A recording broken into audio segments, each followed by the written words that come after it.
Hey everybody, welcome back to my channel. So a few days ago, I did an artificial rotation update because I finished the first rotation. And yesterday I finished the second rotation just in time for the official Flosstube.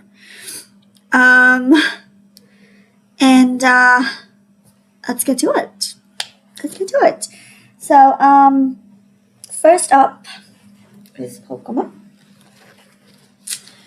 I added one diagonal. This is last diagonal. This is the current one. I'm almost done with Seal.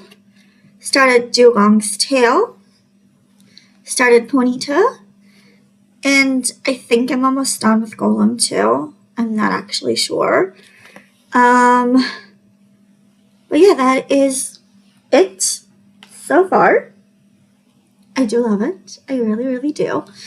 I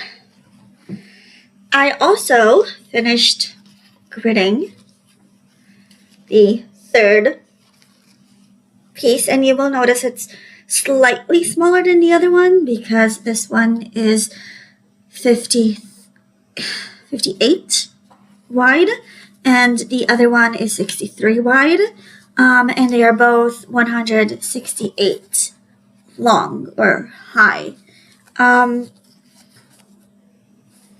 So yeah, and I will add, after I finish with the black, I will add more lines to make it 63 wide rather than 58. But that's not until I finish the black, and that's a long way to go because I still need to finish the second one before I start on the third, which I will start next rotation. So, hey. Winx. Layla is getting along. There's an eye and a nose in the beginning of lips. And apparently she's a little bit blushed. So you might be able to see this pink one. Kind of seems out of place. So I had to check with the mock-up, and apparently, yeah, it's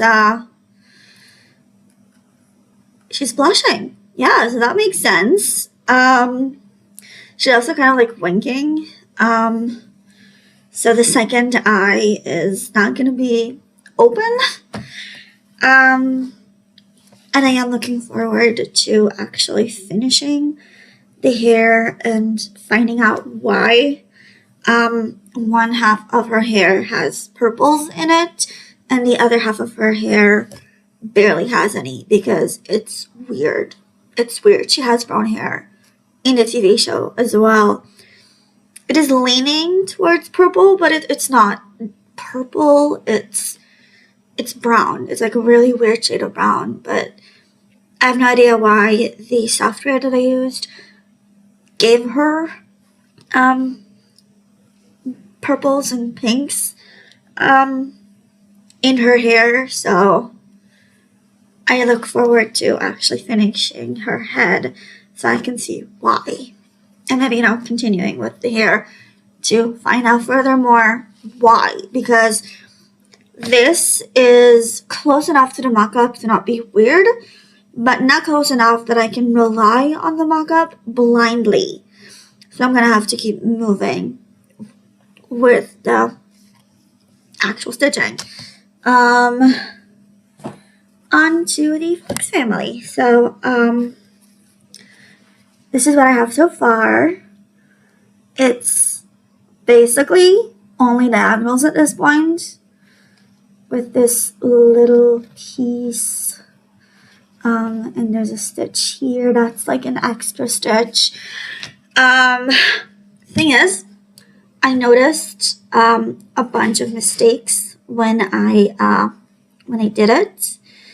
When I stitched the diagonal, I started with a chaotic thing, but because there's a light yellow, you can kind of see it here and here, it goes around the whole thing.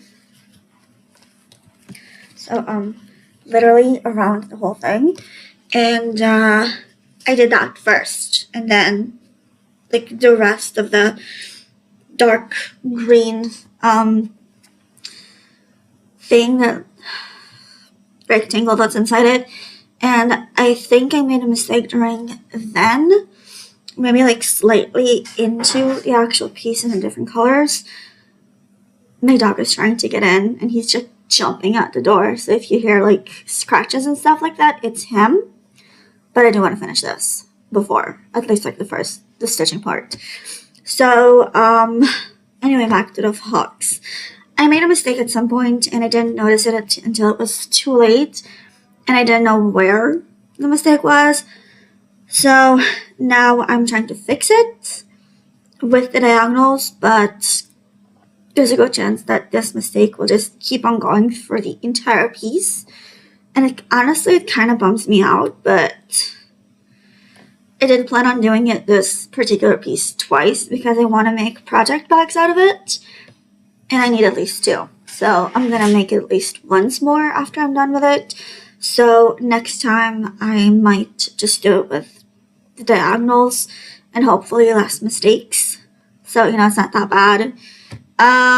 Plus I can work around the mistakes in most scenarios, so it's not that bad. So I do believe I might fix the mistake and just like work around it in the correct way before I actually got to the foxes, because this is still like background material. Okay, so that is it for the cross stitch part. I'm gonna get my dog back in before I talk about the writing. Okay, so I'm back.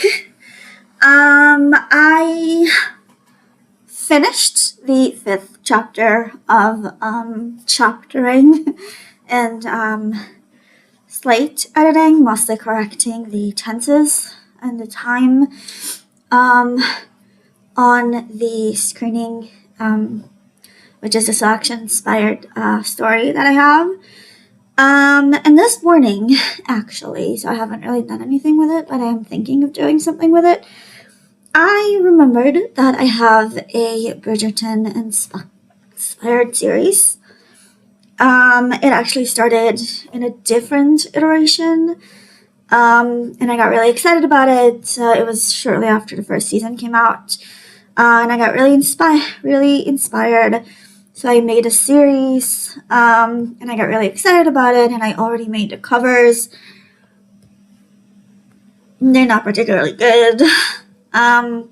The story that I came up with for each book in that series would have been like 12 short chapters, so it probably would have ended up being a novella series rather than an actual novel series.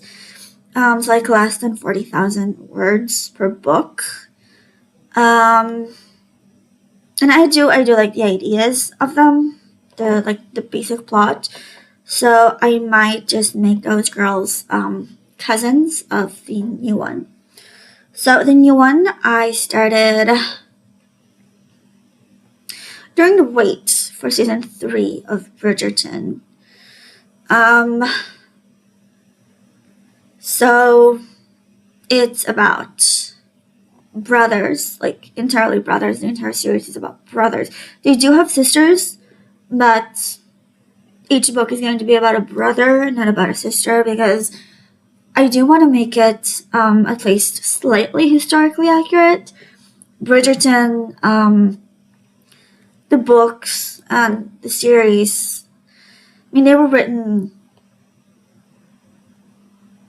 I think, the end of the 20th century, early 21st century, so like 1990s, 2000s. And it's significantly different than what it was back then. So the Bridgerton ladies, whether they were born Bridgerton or married into it, they have a lot more agency than a woman at the time that it's set in actually had. And I do want to write like the amount of agency that they actually had at the time. And men had a lot more agency. So I decided to write it from the point of view of the men in the relationship. Or at least have them all be connected somehow. I will probably, I don't know yet, I'm still in the middle of the first chapter for the first book. At least what I wrote. I wrote like a scene and a paragraph. Like I do have the tropes that I want to do. I do have the 2 main characters, names and appearances and ages, and yeah.